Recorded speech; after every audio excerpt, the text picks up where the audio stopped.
And we are back at it for a Friday edition of Wake Up Wenatchee Valley. We love Fridays around here. We like Saturdays even better because for the most part we don't work. But we got to get there first. It is the 14th day of October, 2022. I am Dan Koontz. It is 48 degrees outside. Our air quality on the monitor is at 83. Got a little worse in the overnight hours. Midnight tonight we were right around 62, 63. We're now up to 83 on the AQI scale, so we're going in the wrong direction again. Leading the way, again, Peshastin, 174. They put in a portable air monitoring unit in Peshastin, basically by the football field right along the river. And 174, ugh, that's just plain unhealthy. They got to very unhealthy for a while there yesterday, late morning into the early afternoon. We got up into the unhealthy range where we were about 162 at one point right around the noon hour yesterday. Then it got a little bit better as the day progresses, but we're still stuck with it. That high pressure is still dominating the weather, going to dominate the weather into the early part of next week. But I got some good news for you. Typical October weather is going to return towards the end of this month, finally. I mean, it's this ridge, this dome of high pressure is massive. It's keeping any kind of weather system away. It's coming in, bumping into that big old dome, and it's going elsewhere. But eventually, it's got to move, it's got to break down, it's going to flatten out. But you got to pack a little patience. We're not there yet. Another warm day coming your way today. Warm being relative. It's a crazy stretch of weather we've been having. Details coming up. We'll have news. We always do. Sports. Mariners are in a 2-0 hole, but they're back in the Emerald City tomorrow. It's going to be a crazy day in sports in Seattle over the weekend. You got the Mariners on Saturday, you got the Huskies on Saturday, you got the Kraken on Saturday, all in Seattle. And then if the Mariners win, you got the Mariners on Sunday, the Seahawks on Sunday.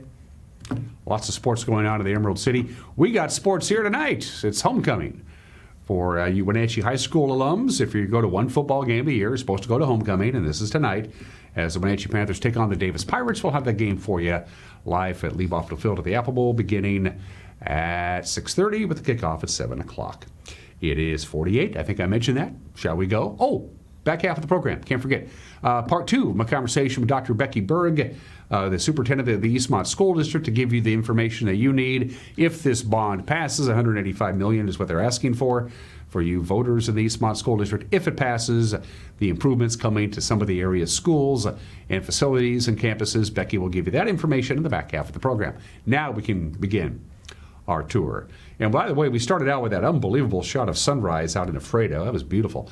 Once again, it's hard to see the Wenatchee Valley. You can't see Birch Mountain at all. It's just completely obliterated by the smoke and the haze. We're not at sunrise yet either. Of course, it's not until 7:18 now this morning.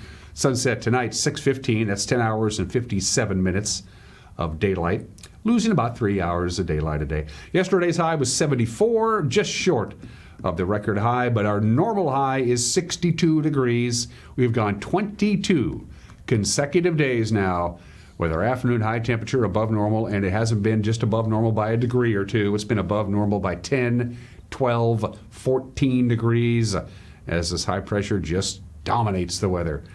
Well, what do you do? Camera number 2. A beautiful view. Sunrise somewhere out there. Monument, maybe? I don't know. Whatever it is, it's pointing to the southeast. I'm sorry, Captain. That's Monument Hill. Good morning, Quincy.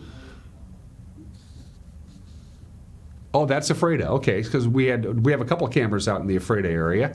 That's the Beasley Hill camera looking over Ephrata. Beautiful sunrise there. Looks to see a few, I don't know if that's smoke or just a few high clouds or some sort of optical illusion. Because if it wasn't for the smoke, we'd have clear skies here in the valley. So good morning to Ephrata. It's good to see you out in the Columbia Basin as always. Camera 3. Camera 3 is a beautiful shot of Glunk. That's just Blucky. I don't know. It could be, I don't know, could be Tumwater looking at Leavenworth. Could be up at Lake Wenatchee. That is the Lake Wenatchee camera. That's unbelievable. So somewhere out there is the lake, is the Dirty Face, is the White River and the Little Wenatchee, and obviously the fires are sitting there and smoldering. It wouldn't be too much of a problem if our relative humidity was higher. When the air is damper, it tampers down the fires, but we've had very low relative humidity, all things considered, and that has allowed the fires to burn in the overnight hours. The good captain is moving the camera so we can look at something, and there's really nothing to look at except the smoke and the haze. Ooh, I'm getting nauseous, Tucker. Switch to another camera. Camera number 4. Hey, good. There's very little smoke up there. That looks to be Union Valley, I'm guessing. Union Valley, good morning, Chelan. Good to see you high above the north shore of Lake Chelan. You can see a little bit of haze hanging around the lake up there. And that's Chelan in your lower left-hand corner of your screen, this Chelan proper. And that big development that's been going in over the last 20 years is in the lower right-hand corner as we head on up to Union Valley. Did they ever solve what's caused that fire about a month and a half ago? I know they were looking for a couple of suspicious trucks that may have started the fire. They don't know. They were looking for them. Don't know what started there. Anyway, good morning to Chelan. Always good to see you. Sick and tired of this stuff? Now, normally, if we wouldn't have fires, everybody would be going, this is a great weather pattern. But we really need the rain, and we need wind. We need to scour out the skies. We need to put the fires out, or at least tamper them down. That's not going to happen until late next week. From the Climate Prediction Center, here's some good news. It's finally going to change. Take a look at what you're looking at here. We're finally going to see a chance of precipitation, at least the odds increase. We'll take that. We have a better than 50-50 chance of some kind of precipitation towards the very end of this month, and our temperatures will be right around normal, which means upper 50s to lower 60s instead of mid to upper 70s. So again, typical October weather will return eventually, but not quite yet. Not quite yet. We're almost there. I just wanted to give you some good news so we can get rid of this smoke. From the National Weather Service, smoky and hazy again today. We're at 83 on the AQI scale. Yesterday we got up to about 160 or so, which is just plain unhealthy. Then it got better in the afternoon.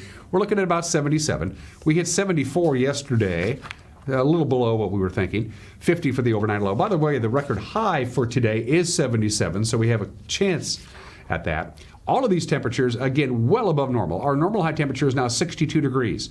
We're going to be blown by our normal high temperature all the way through the forecast period. Might not get too bad smoke-wise on Saturday. It's kind of hard to predict at this point because we're just not used to having smoke in the air that's caused by wildfires in the middle of October. This doesn't happen. 77, 77, 76, 77, 77, 77, 77, 77, overnight lows upper 40s to right around 50. Don't even know why we bothered to make the graphic. It just hasn't changed. We'll keep a very close eye on the air quality as we have been throughout the course of the day today. 8 minutes after the hour, 1 minute break. The headlines will come your way after that. You're watching Wake Up Wenatchee Valley on the NCW Life channel.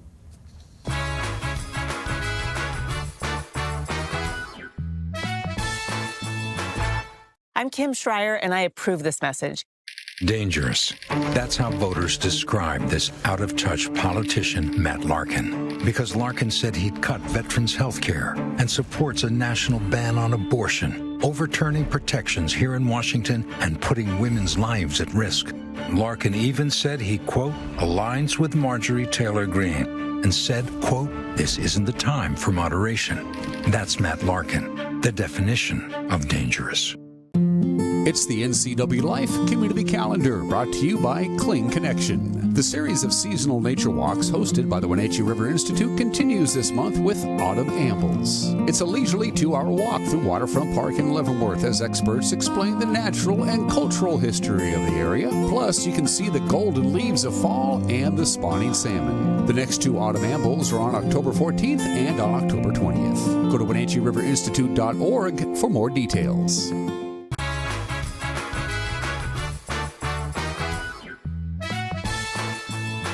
10 minutes after the hour, 48 degrees, mid-70s today with smoke and haze, with some sunshine as well. And that's going to be the forecast through the rest of the forecast period, the next 7 days, before we finally get a little bit of change towards the end of the month, and I'm all for that. It is 10 minutes after the hour. An East Wenatchee man with a violent criminal record is the second person now arrested in the murder of Yair Flores. The 18-year-old Flores shot to death in his own bed a couple of months ago. On Tuesday, police agencies in Walla Walla arrested 27-year-old Javier Valdez. Valdez accused of taking part in the deadly shooting in the 1600 block of Met House Street. Valdez is charged with aggravated first-degree murder and burglary. He was previously convicted for his involvement in a gang-related drive-by shooting in Kennewick back in 2019. He is still at the Walla Walla County Jail. He's going to be transferred up here to Chelan County. A 19-year-old suspect, Markale Leon Ford, is accused of firing the shots that killed Flores while Valdez was at his side. A pair of Moses Lake Elementary schools were in lockdown all yesterday morning after deputies surrounded a nearby duplex where a woman had reported that a pair of burglars armed with knives had broken into her home. Grand County Sheriff's Deputy Kyle Foreman said one of the suspects was seen fleeing the area. This is in the Larson community, while the other was found hiding in the attic just after noon. He was apprehended after police canines were sent in. Foreman said just before 8 yesterday morning, the suspects broke into the home, told the woman to go into the kitchen while they ransacked through the house, and that gave her an opportunity to call 911. The woman was able to escape the home on Adair Street as deputies arrived. The suspect, who was seen fleeing, is described as a Hispanic male wearing a black jacket, black pants, and a Chicago Bulls shirt. Lockdown during the incident, North Elementary School on West Craig Street and Larson Heights Elementary School. Two brothers suspected in the fatal September 23rd shooting of a Kashmir man both remain jailed after a judge denied a request to eliminate bail for one of them. Lawyers for 22-year-old Guillermo Torres Lucatera asked to strike his $500,000 bail and release him on his own recognizance. Chelan County Judge Travis Brandt turned down that request on Wednesday. The suspect is charged with rendering criminal assistance to his 24-year-old brother Jesus, who allegedly shot and killed 22-year-old Gustavo Urbina Sotelo during a late-night dispute in downtown Kashmir. Jesus Torres Lucatera remains jailed on charges of second-degree murder. A Wenatchee drug suspect failed to have his conviction overturned before the Washington State Court of Appeals. 33-year-old Jordan Preston Ortiz, arrested in April of 2021 by Wenatchee police. They found almost 32 grams of methamphetamine, 3 grams of heroin, multiple pills, and $275 in cash. Ortiz said his statements to the police at the time, as well as phone calls he later made from the Chelan County Jail, should have been excluded from evidence when he went to trial on 2 counts of drug possession with intent to sell. But the appeals court said his statements were admissible under law. Ortiz is currently serving 75 months at the Airways Heights Corrections Center. A 24-year-old Quincy woman was killed late Wednesday night when she was thrown from her car after she lost control of the vehicle off South Frontage Road. It rolled several times, eventually onto Interstate 90 west of Quincy. The unidentified woman not wearing a seatbelt.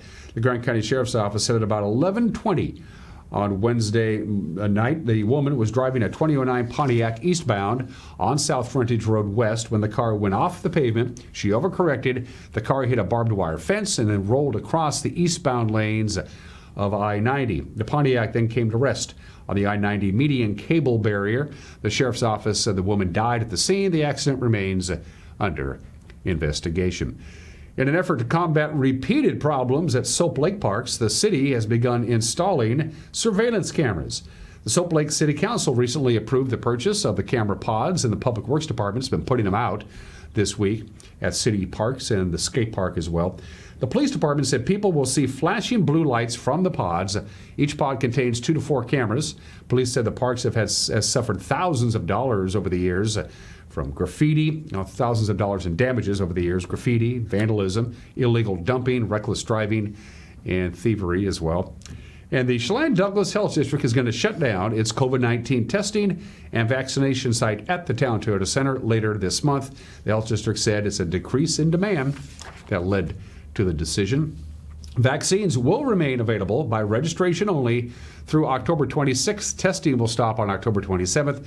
The health district said anybody who believes they were exposed to the virus can get free home kits through numerous organizations and community agencies. A complete list of those locations is available on the Chelan Douglas Health District website. The testing site's been in operation since August of 2021. Its operations were cut back in April from 5 days a week to 3 days a week after the decline in demand.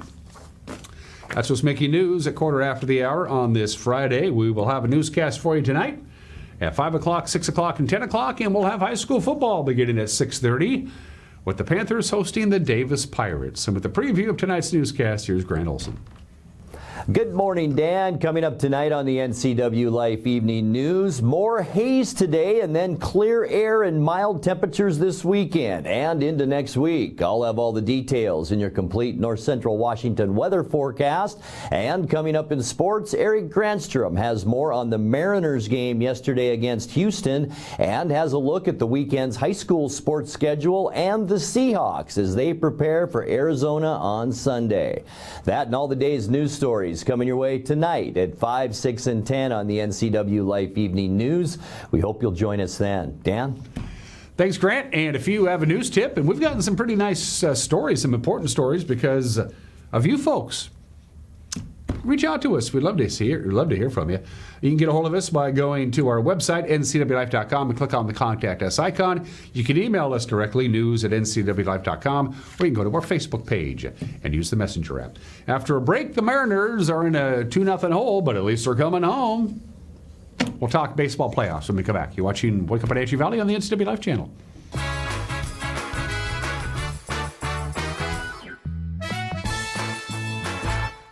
Since 1932, Camp Seneca, nestled on the beautiful shores of Lake Wenatchee, has provided children grades 1 through 12 with the ideal location for kids to learn new skills, have fun, and make friends while creating memories that will last a lifetime. Camp Seneca's rustic log cabins and their staff serve to provide each group a unique summer camp experience.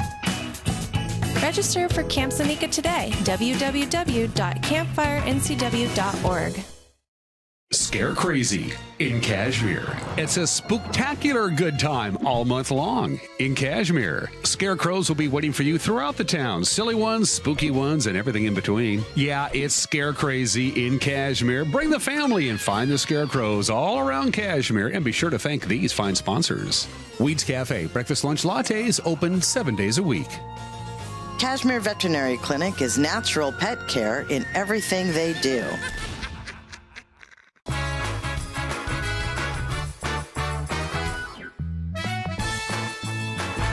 18 minutes after the hour, the Mariners are going to have to win some games at home if they plan to stick around in the postseason. That guy again, Yordan Alvarez, delivered another punishing blow, a 2-run home run that gave Houston a 4-2 win over Seattle in Game 2 of their American League Division Series.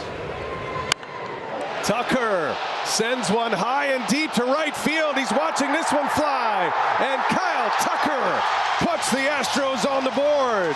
A roof scraper. See what he has in mind. 3-2.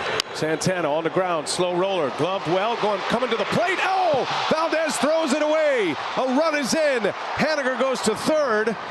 And now going to get the run down. Santana between first and second. Altuve runs him down. Haniger stays put. So it's the second out. Valdez with a wild throw to the plate. And we're all tied at 1 apiece as Suarez scores the run. And the second out in the rundown. And a line drive to right down. A base hit. Dylan Moore on the first pitch delivers the Mariners in the lead. And that one's hit well deep into left field. And Alvarez has done it again. Oh my goodness. He has put the Astros in front. A 2-run home run makes it 3-2 Houston. Bregman against Munoz. And he shoots one into right field, a base hit. Haniger got a good arm. He winds it up. Pena's on his way. And he is in there. Bregman comes through again. 4-2 Astros. Now the count 2-2. Presley fires a swing and a miss. Maldonado blocks it. He'll throw it to first to secure it, and that's the ball game. The Astros win again, and they take a 2-0 lead in this best-of-5 division series. Manager Scott Service said he's proud of the way his team fought, and you can't pitch around number 44. I thought our whole club really, the last couple games here have competed as good as you can. We've left it all out there. Luis today on the mound, stuff was crisp, was right after him, super aggressive, didn't walk anybody, and was very efficient to allow him to get deep in the game. Unfortunately, Jordan put a swing on a ball that is a ball, and took it out of the park. So there's not a whole lot you can do about that one. But you kind of game plan and how you want to go through their lineup and the guys you want to be careful with. And when you're throwing balls 3-4 inches off the plate and he hits them like that, he's in the zone and he's a super talented player and he's made us pay here the last couple of days. Mariners and the Astros, Game 3 is tomorrow, 1:07 in T-Mobile Park, the first home playoff game for the Mariners in 21 years. George Kirby will go up against Lance McCullers Jr. It'll be on TBS. All right, elsewhere, they got rained out, of course, yesterday, so the Yankees will be hosting the Guardians, Game 2 of their series. That's a 10:07 first pitch this morning on TBS. The National League Division Series moves to Philadelphia and San Diego. The Phillies will host the Braves, 1:37 on FS1, and that's followed by the Padres and the Dodgers at 5:37. Atlanta and Philadelphia start the schedule tomorrow at 11:07. New York moves to Cleveland for Game 3 of their series, 4:37 on TBS. That's following the Mariners and the Astros. And then the Dodgers and San Diego finish the schedule tomorrow night, 6:37 on FS1. Seattle Kraken are off to a 1-1 start on the NHL season after a 4-1 win over Los Angeles last night. The two teams traded goals midway through the first period, and then Seattle took command of the game with 2 goals in the second. Pass around the horn. Andre Burakovsky to the back door. What a save by Quick, but they put in the rebound. I don't know if that caromed off of a King's skates to help it along. Players get used to whatever the standard is. No real change to that this year. Wraparound score! Iafallo! 4 seconds into the power play, and the Kings have tied it. Morgan turned to shield the puck from Kopitar. Now the Kraken trying to get things going in tight. They score! Tanev walks out from below the goal line. Pass across, held on by Beniers. His shot attempt broken up. Beniers drifts back, starts again. Final seconds of the power play. Wenberg scores! Alexander Wenberg finds a way, slides it through Quick. Passes to Kopitar, and the pass was fumbled. Larson will shoot to the empty net and bury it. With 61 seconds to go. Coach Dave Haxtell said he was happy that his team played a complete hockey game for all 3 periods to open the NHL season. We played hard for 60 for sure, in every way. We were better with the puck. We were smarter in a lot of the areas that we wanted to address. But the biggest thing is we just played together as a group, and that's fun to do. Kraken start the home part of their schedule tomorrow night, 7 o'clock. Vegas will be in town. The game will be broadcast on Root Sports Northwest. All right, to high school we go. The football schedule got off to an early start, by the way. In Brewster last night, the Bears hosted the Trojans. Brewster no trouble taking out Manson 49-8. Waterville Mansfield's game scheduled yesterday against the Charles Wright Academy was canceled. Coming up today, Orville hosts Tonasket at 4. Bridgeport travels to Liberty Bell tonight at 7. Okanagan will visit Lake Roosevelt, and Aniat will be at Soap Lake. Caribou Trail League play tonight. Cascade will host Coopville at 7. Right now in Peshastin, where they play their games, it's 185 on the scale. We'll have to wait and see on that one. Quincy will be in Chelan. Cashmere will travel to Omak. CWAC, Prosser bounced back from its loss to Othello last week, easily beating East Valley last night, 38-14. Ephrata will be at Grandview tonight at 7. Sealer will host Zilla. Othello travels to Ellensburg. The game we got tonight on the NCAA Life Channel, the Davis Pirates, who haven't won a game yet this year, will go up against the 2-4 Wenatchee Panthers. Grant Olson will be joined by Paul Collard on the call, 6:30 tonight at Liebhoff Field at the Apple Bowl. Coach Scott Devereaux says Davis can display some talent on offense. They're scrappy. Their quarterback is a real good scrambler. The offensive line has struggled for them. They have some speed on the edges. I think their inside linebackers are actually pretty good. Play a lot of man, they play some deep zone coverages, so we're going to take what they give us, and eventually we'll get more than that. Davis and Wenatchee, 7 o'clock right here on the NCAA Life Channel. Another Big 9 play tonight. Sunnyside meets Moses Lake. Eric spelt meets, M-E-A-T-S. I wonder if he was hungry. And anyway, and West Valley plays at Eisenhower. Eastmont, they're going to be on the road in Sammamish tomorrow. They were supposed to play this at home tonight. Instead, they're going to be on the road tomorrow against Skyline. Coach Michael Don says the Spartans have some talented players. The Wildcats have quite the challenge. They got 3 special skill kids, all with FCS or FBS offers. One's got an offer committed to Colorado State, the other 2 Eastern and Portland State. They're good space athletes, and they've been phenomenal defensively. I think they've given up less than 15 every game but one. The one team that scored on them was Lincoln, who's got a quarterback committed to Missouri. So they've got some guys too. It'll be a lot of fun, though. It's a great opportunity for our kids to go over and see what we're physically made of. Eastmont and Skyline again tomorrow night, 6 o'clock in Sammamish. Wenatchee won their rematch with West Valley in high school volleyball last night. The Panthers won the first 2 games, 25-22, 25-17. They lost in the third set, 22-25, but they bounced back to take game 4, 25-23, so they have evened their season series with the Rams. Eastmont got their second conference win of the season. They beat Eisenhower 3-2. Moses Lake swept all 3 games from Sunnyside. In the smaller schools last night, your winners: Chelan, Brewster, Antioch, Manson, Lake Roosevelt, Okanagan, Moses Lake Christian, and Waterville, Mansfield, Simon, and Garfunkel. Coming up tomorrow in Leavenworth, Cascade will host Natchez Valley at 11. Then Cashmere will take on the Rangers at 3. Pateros is at home against Riverside Christian at 11. Brewster plays at Omak at 12:30. Tenaska will host Reardon at 2:30. West Valley's girls soccer team assured itself at least a share of the Big 9 title. They beat Wenatchee last night, 3-2. Another action: East Valley shut out Ephrata 4-0. Chelan topped Quincy 4-1. Omak powered past Pateros 7-0. Cascade clipped Cashmere 3-2. Okanagan trounced Tenaska 10-1. Manson mauled Orville. Brewster beat Bridgeport. Liberty Bell beat Lake Roosevelt 3-0. Coming up on the pitch tomorrow, Quincy will host Freeman at 11 a.m. Okanagan will take on Reardon, and Davenport will travel to Tenaska. Eastmont is at Eisenhower at 1 o'clock. Moses Lake is in Sunnyside. Everybody into the pool. Kids swim. The Big 9 will gather at the Wenatchee pool today for a league-wide meet starting at noon. And the Wenatchee Wild, well, they're going to spend their next 4 days north of the border. They will visit West Kelowna tonight at 7 o'clock. Then they participate in the BCHL Showcase Monday and Tuesday in Chilliwack.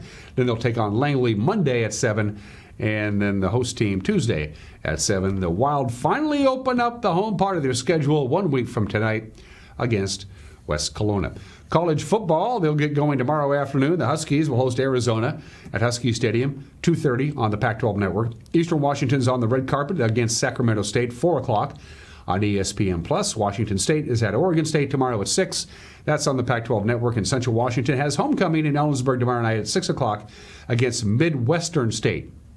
They're in Texas, we're told. Seahawks game time for Sunday at Lumen Field. Don't know. If Houston beats the Mariners tomorrow, Seattle and Arizona will kick off at 1:05 on Fox. If the Mariners force a game 4 on Sunday, the Seahawks and the Cardinals kick off at 2:30. Hope you got all that. There'll be a test later on. And those are just some of the games that people are playing at 28 minutes after the hour. For the obscure holiday, I could have chosen Be Bald or Be Free Day. I could have chosen World Egg Day, but no. Today, we're going to talk about the big barren of land with just sand and no water. We're talking, of course, about National Desert Day. Did you know 1/3 of the Earth's land surface is covered in deserts? Oh, damn. I'm sorry. It's Desert Day. Oh, well. We didn't really eat dessert a lot when I was a kid, unless it was a special occasion. If it was, of course, birthdays or something like that, we always had cake like that. Weren't big dessert eaters in our family growing up. The word dessert is French in origin, which means to remove that which has been served. Top 5 popular desserts in order in this country. Number 5, cheesecake. I love cheesecake. I love it. Number 4, Jell-O. Easy to make. Number 3, apple pie. Can't go wrong with that.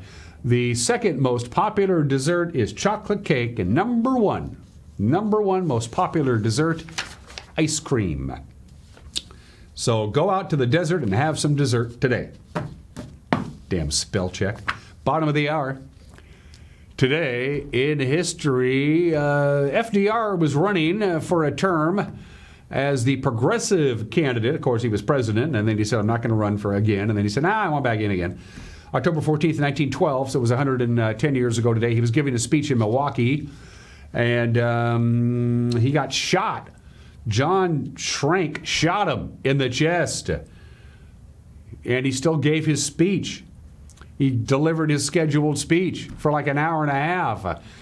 He had, Roosevelt had his speech tucked into his pocket, and he had his glasses case, which was made of metal, and it saved his life, essentially. He knew he wasn't really wounded because he could still breathe and he could check the blood. So he said, I'll go ahead and give my speech. And then Roosevelt went off to the hospital and got it fixed. And he still lost the election. Yeah. Former President TR shot in Milwaukee 110 years ago today. Happy 96th birthday to Winnie the Pooh. The children's book Winnie the Pooh by A.A. Milne is first published on this date, October 14th, 1926. That's the cover of the original book. Of course, on January 1st of this year, Winnie the Pooh is now in the public domain. Yay! Sorry, Disney. In fact, somebody took advantage of Winnie the Pooh now being in the public domain and made a horror movie starring Winnie the Pooh because they don't have to pay royalties to anybody anymore. Happy birthday, Winnie the Pooh, who's 96 years old today. 60 years ago today, hello, President Kennedy. This is your CIA folks, and we got ourselves a photo that we think you need to take a look at. Our reconnaissance planes flying high over Cuba took some photos. Pretty nice photos for 60 years ago. The Soviets are putting ballistic missile sites in Cuba, which is like 100 miles from America. We got ourselves a problem. JFK said, thank you very much. The Cuban Missile Crisis began. Nobody knew it at the time, except for those at the very higher echelon of government, when those photographs were taken on this date 60 years ago today. A couple of monumental postseason baseball games took place on this date. One is a game I'll never forget watching on television on ABC on the evening of Wednesday, October 14th, 1976. First baseman Chris Chambliss. It's the first pitch in the bottom of the ninth inning to give the Yankees the American League pennant. Here's how it was on ABC 46 years ago today. Mark Littell delivers high drive, hits it right center field. That's gone. It is gone. Chris Chambliss has won the American League pennant for the New York Yankees. A thrilling, dramatic game with overtones of that great sixth game in the World Series a year ago, and then the seventh game too. What a way for the American League season to end. A spunky young Kansas City team. Look at them mob Chris Chambliss. What a season he has had. What a series he has had. Those were the days.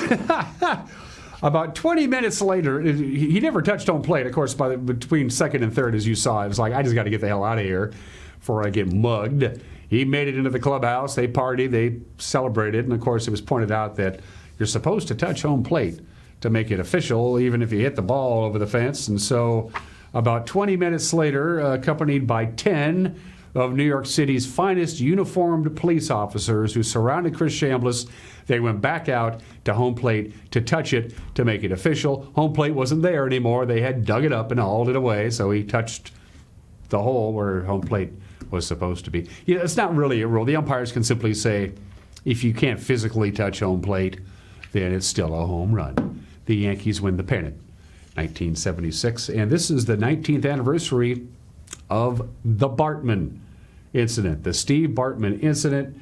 The Cubs were ahead 3-0. All they needed was 5 more outs. They were going to go to the World Series for the first time since World War II. And then the Cubs gave up 8 runs on 5 hits, 3 walks, and an error to the Marlins.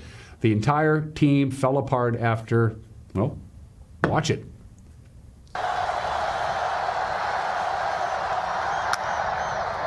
Again in the air, down the left field line. Alou reaching into the stands and couldn't get it, and he's riddled with a fan.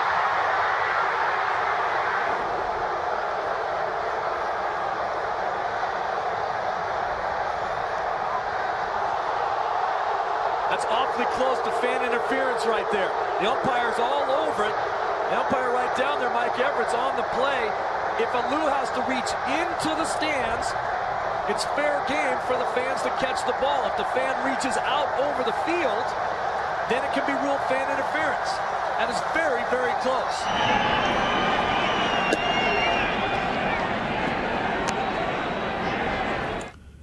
The Cub fans took it pretty hard. They were throwing beer at him and yelling at him. He eventually had a security and police escort to get the heck out of Wrigley Field before something really ugly happened. It wasn't Steve Bartman's fault. It was Alex Gonzalez's fault because on the very next pitch, Alex Gonzalez booted what would have been an inning-ending double play, which kept the rally alive. The Cubs lost Game 6, lost Game 7, didn't go to the World Series, where they would have played my Yankees. Can you imagine that? The 2003 World Series, Yankees and Cubs? Didn't happen. The Bartman incident, 19 years ago today. It wasn't his fault. Birthdays. We always do presidents. This guy was so popular that both the Republicans and the Democrats wanted Dwight D. Eisenhower to run for the presidency. In fact, in 1948, Harry Truman told Ike, if you run for the presidency on the Democratic ticket, I will be your vice presidential running mate. Ike said no. Truman ran as for president and won anyway.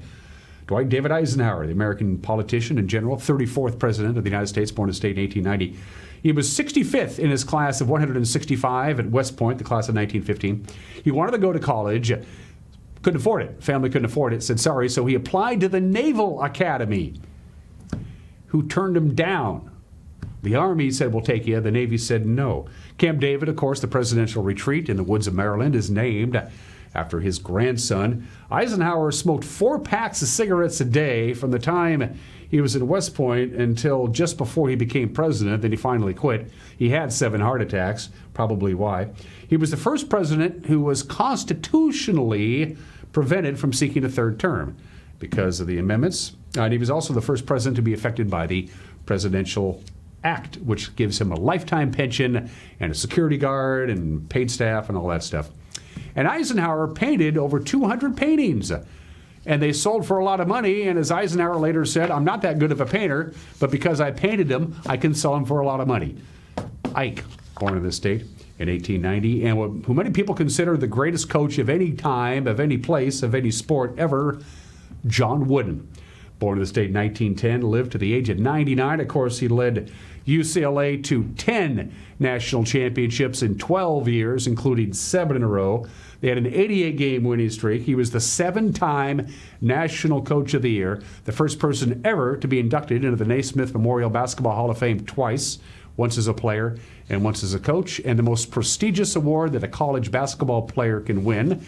It's the basketball equivalency of the Heisman Trophy. It's called the John Wooden Award, voted by the Associated Press at the end of the last century as the greatest coach ever. John Wooden, born in the state in 1910. It's 38 minutes after the hour. An opinion from Mike Mad Dog McNaughty. And then Becky Berg joins me once again with part 2 of our conversation about what is in store for the Eastmont School District if the bond passes on November 8th. That's coming up. You're watching Wake Up Wenatchee Valley on the NCW Life Channel.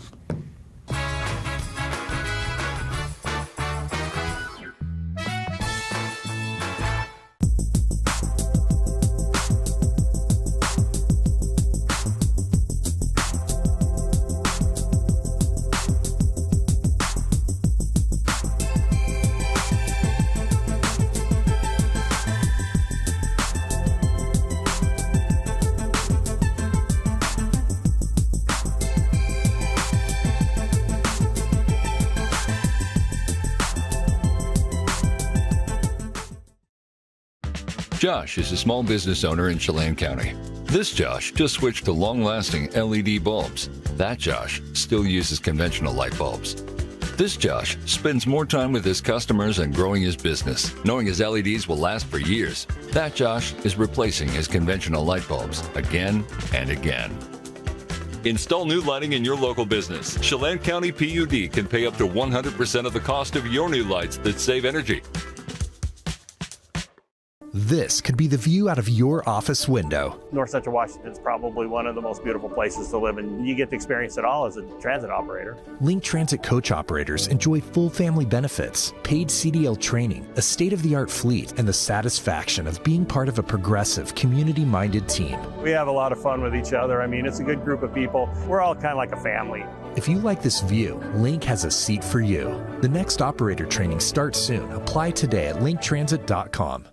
When I was about 16, I got in a relationship. He hit me for the first time in front of his daughter. He physically abused me in front of my children. I couldn't do it no more. Sage was there for me when I needed them. I didn't hear a lecture from them. I didn't hear anything, but just acceptance. And that's what I needed at the time.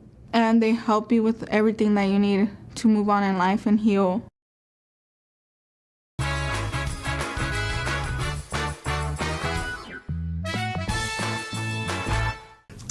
This is Mike Mad Dog McNutty, and everybody is entitled to my opinion. Now, advertisers, let me tell you this. If you start your radio ad with some fast-talking auction-type guy giving the required legal disclaimer at the beginning of the ad instead of at the end, what I hear is we got something to hide. Yeah, you know what I'm talking about. A radio ad that starts with, use of this product may cause arthritis, heartburn, and suddenly death, and that goes on the slower voice that tells you how great their product is. Now, I ain't buying it. No how, no way. If you start your ad with some fast-talking guy with the legal disclaimer at the beginning, I don't think so. This is Mike Mad Dog McNutty, and that's my opinion.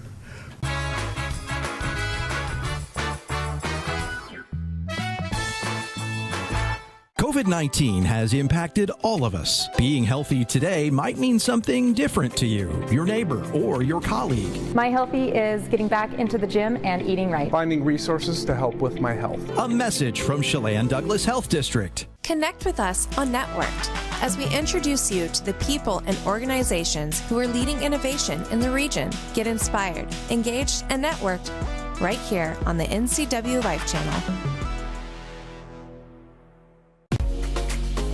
You don't have to be a member to enjoy the view and dine in style at Highlander Bar and Grill, located in East Wenatchee. Highlander Golf Course has added 2 state-of-the-art full swing simulators. Food and drink service is available from our full-service bar and grill, offering breakfast, lunch, and dinner 7 days a week. Indoor and outdoor seating available. Call Shalane, our on-site coordinator, to schedule your special event. Don't make plans to store your boat for the off-season until you've checked out the Super Package from Bob File Boats and Motors. With this package, you just drop your boat off for winterizing, and they take it from there. When you pick it up in the spring, it'll be ready to go for the next season. There are too many features in the Super Package to list here, so get the details. 509-884-3558. Bob File Boats and Motors, we're dealing. Bob File's gonna make you smile. When you call Dick's Heating and Air Conditioning, you're calling on 35 plus years of experience in the Wenatchee Valley. Spending extra time in your home, you may have discovered an unwanted aroma. Stinky feet, pets, who knows what. Call Dick's today about installing their Train Clean Effects electronic air cleaner or a Rheem Halo ultraviolet air purifier. Either way, the air quality in your home will be improved. Proudly servicing all of North Central Washington, call 884-6444 today. When the people you serve are your friends and family, you see the world a bit differently. You understand that your survival depends on the health and strength of your relationships. Your word is your reputation, and that doing the right thing is the only way of life that matters. At Confluence Health, we remain humble. Trust is a gift that is earned, a privilege, an honor. And we remain grateful for the trust you place in our hands.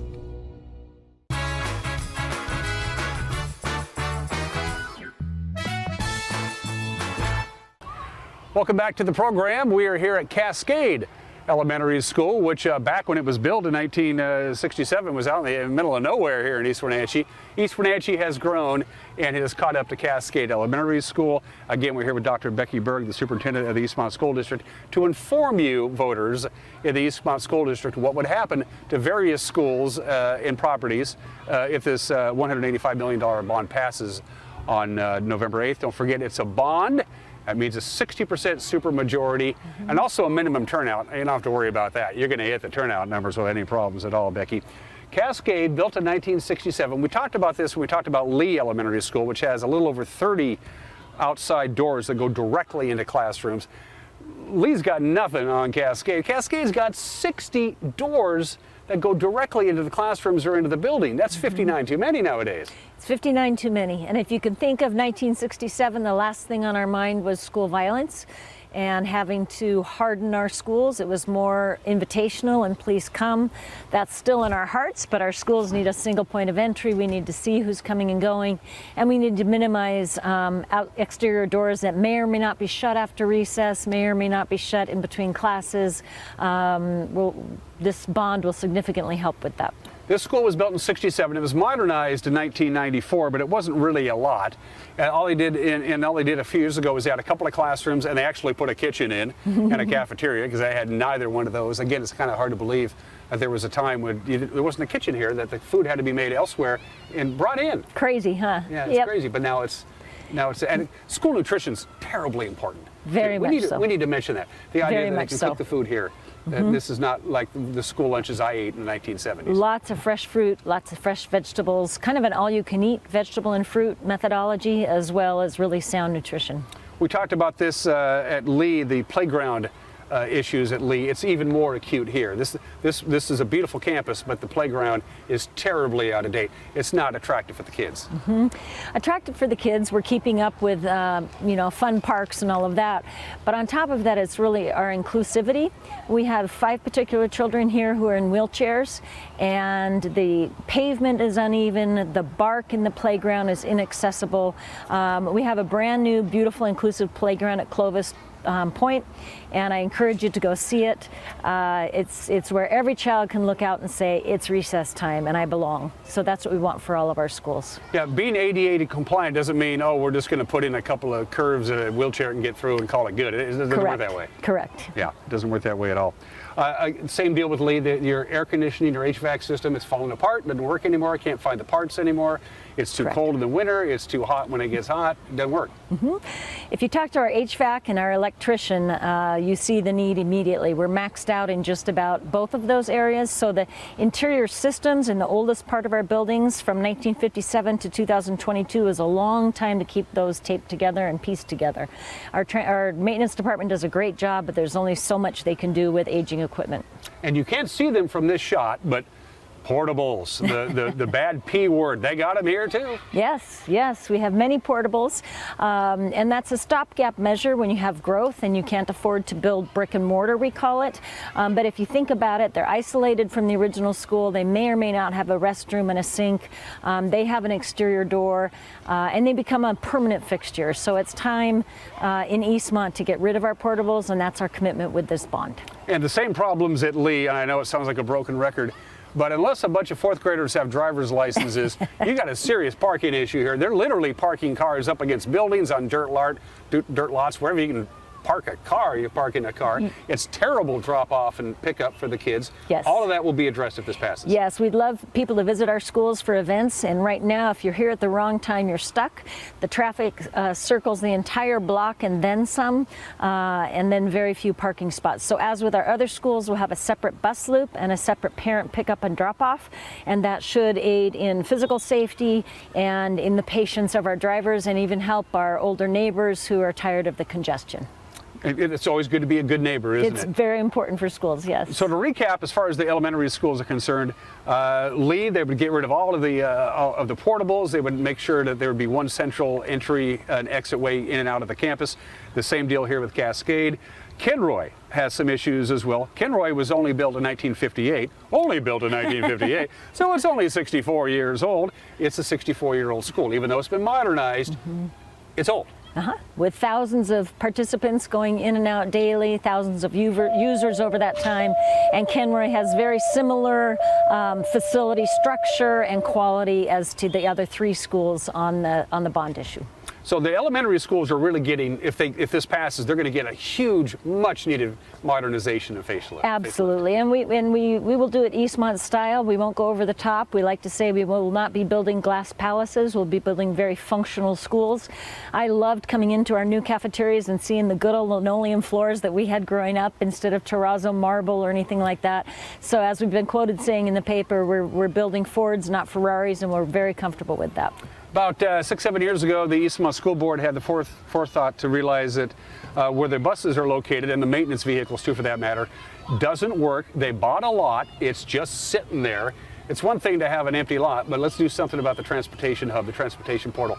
The buses are just sitting there parked in this lot. It's not good. It needs upgrade. Absolutely. So we have currently 43 buses. That doesn't include extra vehicles.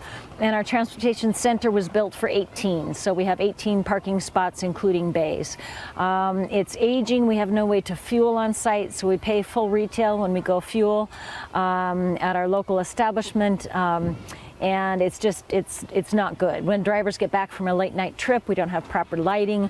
When the mechanics are working on the buses, they don't have space for things. So I'll give a personal tour if anybody wants one. But what we're excited about is that with the last capital levy, we bought property off of Grant Avenue where the white pumpkins are. We're leasing that to a farmer there, and we hope to relocate the transportation department up there. That will get rid of that early morning and afternoon congestion when we clog up all the streets going to get our kids and clog them up coming back. It would also give us a chance to continue our cooperative agreement with Entiat Palisades.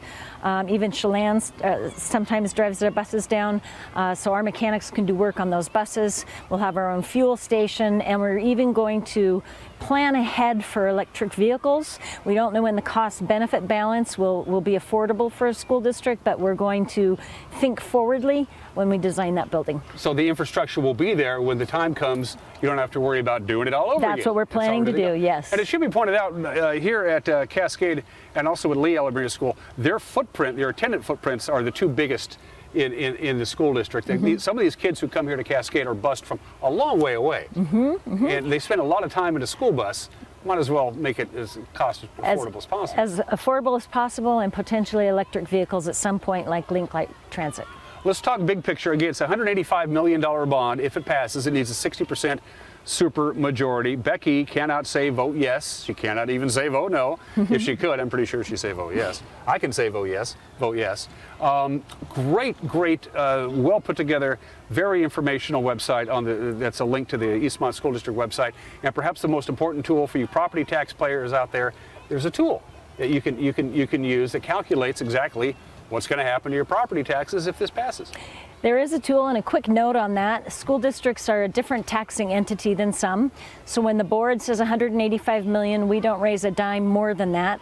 We share it among the taxpayers. So if more taxpayers join, more properties are built, potential more server farms, data centers, they share in that cost. So our estimate is a little under $4 total, which is almost $1 less than in 2013, but we're very optimistic that each person's part of that tax pie will be reduced as we go forward. So I encourage them to use that tool. The tool is going to be worst case scenario. And one of the scenarios that should be pointed out is that if it's as cheap as it's going to get.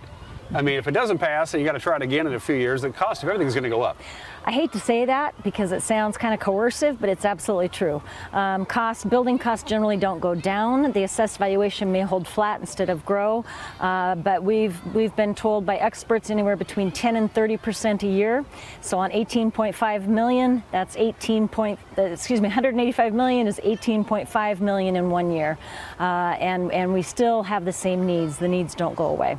And one last thing, if this passes, and again, I can go on record and say I hope it does, you're not going to bite everything off in one shoot. This is a gradual step. Hey, we got the $185 million. We can begin our new process. So this is going to be a little bit at a time. The most critical problems are going to be addressed first, and then eventually you'll work your way up the ladder. 100%. Now, we do have a pretty aggressive schedule because of the cost escalation. We don't want to have to pay more to get the same product by dragging that out. So we have a pretty aggressive schedule, but it's school by school by school, and we're excited about the challenge. And one last little thing, there's the one thing that you always hear from people is that, well, I already did my part. My kids came, they went to Rock Island, and then they went to the middle school, and they went to the high school, and they graduated.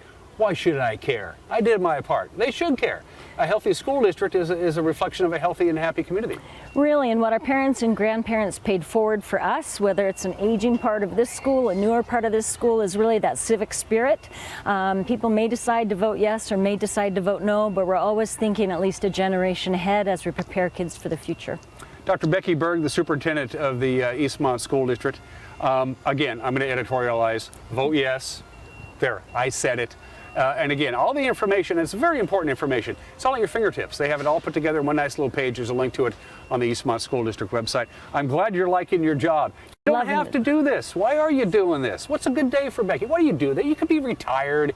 You could be playing shuffleboard and going on cruises. I'm far too young to be retired. Why do you do this? But I truly believe we change the world through our schools. And we make the world a better place. And we raise kids who realize their potential and can contribute to the world. So that gets me up every morning and then some. At the end of your typical 12-hour day here at the Eastmont School District, what's a good day for Dr. Berg when you go home? To relax and pack for the next University of Washington football game. I hope that doesn't make me lose votes. Go Dogs. Dr. Becky Berg, thanks for taking time out of your busy day. Thank you. You're watching Wake Up Wenatchee Valley. We'll be right back.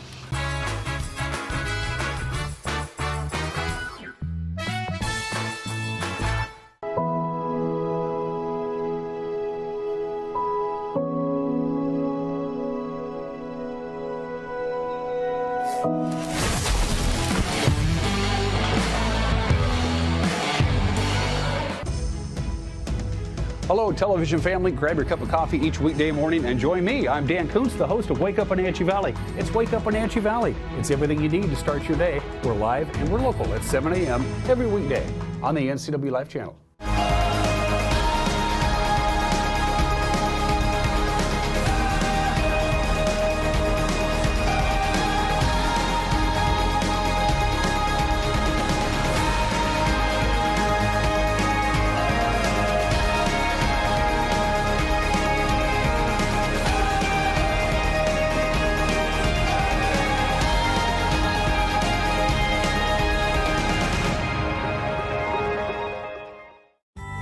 When Mike leaves town, it's a little scary. You never know who might be outside. But we feel safer inside knowing our home is being monitored by a local company. I can check our alarm from just about anywhere. So when we get home, I know it's safe. Protect your family and save money with a local company. Switch your current security monitoring to Guardian Services from LocalTel. Call Guardian Security from LocalTel now or visit localtel.net to learn more. Bring the whole family up to Stormy Mountain Brewing and local public house in historic downtown Chelan. Applewood smoked brisket, street-style tacos, and our award-winning barbecue rubs and sauces. Our meals pair perfectly with our exciting lineup of craft ales, made right here in Chelan. We've got room for big groups, or give us a call for catering. So grab the kids and check out the fun at Stormy Mountain Brewing and local public house located in the heart of Chelan.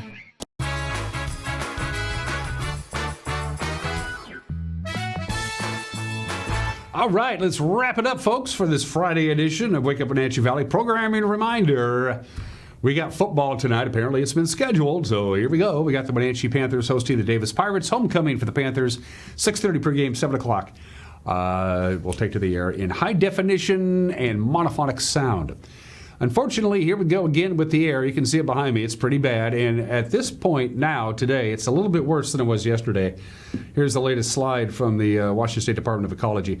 Wenatchee, we're at 92. That's moderate. If we get to 101, it becomes unhealthy for sensitive groups. They are into the triple digits in Cashmere at 102. and Leavenworth is at 112, and Peshastin is at 185, which is unhealthy, almost very unhealthy. They got to very unhealthy. Don't forget Cascade, their football team, is supposed to play in Peshastin tonight. We will have to wait and see, but the air quality alert continues, and it has not been taken off the board. We're going to be dealing with this again today. Hopefully a little bit of a break over the weekend. It's really hard to predict this, except we know we're going to have dirty air for the time being. How dirty it gets, we don't know. But again, that 92 that we have now in Wenatchee is dirtier than it was 24 hours ago when we visited on Wake Up Wenatchee Valley. From the National Weather Service, tell me if this looks familiar. Sunny, hazy, very, very mild, unseasonably mild. Our normal high is 62. We'll be about at least 15 degrees past that, we think, for the afternoon high. We do it all over again on Saturday and on Sunday and on Monday and on Tuesday. And